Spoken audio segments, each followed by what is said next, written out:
So describe that. What is it that you do today, for example, in your own case, that's different than the Ron Taffel who would have, asked kids how they were feeling or whatever you were doing some years ago, earlier in your experience in working with today's kids and teens? Well, Rich, I have to say that method-driven therapy can be very engaging to a lot of kids. It depends. It depends on the way that it is, its presence in the room.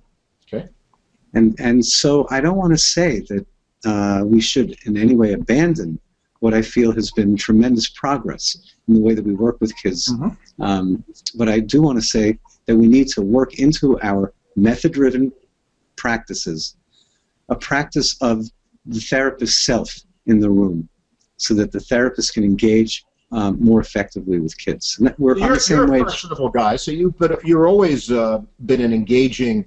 Not as a therapist, no. People were surprised how quiet I was at the beginning because I was adopting an analytic stance, or I was at certain points doing CBT work and different modes. When I did family therapy, it took a while for me to become. I thought that was going to be a way to be more active, and I was more active, but I watched everyone around me struggle to be more real in the room.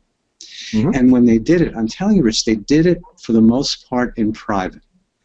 And very often they didn't talk about it with their supervisors because it wasn't, if you think about it, it's not really clinically integrated into our work. So you asked me, what do I do differently? I do a lot of things differently, and I thought and think that's what we should spend the rest of the time talking about, all right?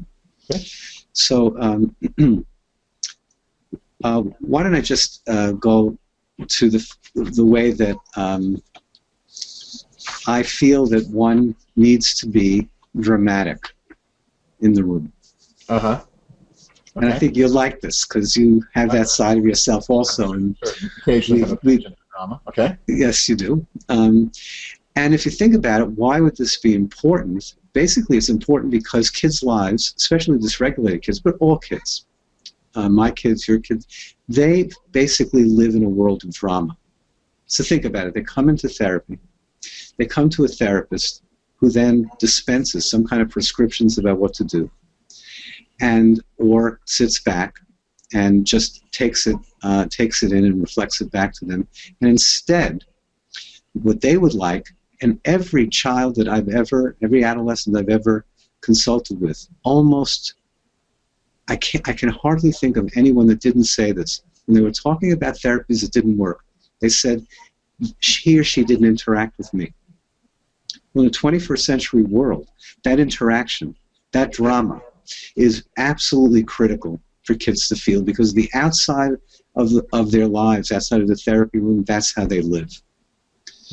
So you need to say it with feeling or don't say it at all.